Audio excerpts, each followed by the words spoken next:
Hey guys, we're here at the Quest $1 trillion mixer right here. And I'm talking to Homero Corona. He's just made more than $100,000 with Real Estate IQ. Could you tell us about your story? Yeah, how's everybody doing? Homero Corona here at the Quest Trust $1 trillion mixer. Really excited to share my testimonial, my story with Real Estate IQ. So over the last, about 6-7 months, I've been using their platform and getting some of their lists. And I was able to finish my first flip recently where I was able to net about $85,000. And in total, I think I've been able to make about $100,000 with Real Estate IQ and their tools. So really excited to share this great company with you guys and definitely give it a shot. I think you guys will take advantage of all the tools and it'll be profitable for you and your company. Thank you guys.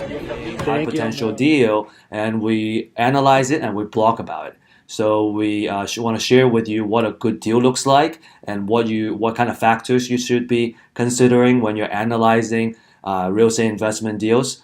A really, really good educational piece for those of you who are trying to learn, get started, because the most important thing is you need to find good deals, and in order to do that, you need to know what a good deal looks like.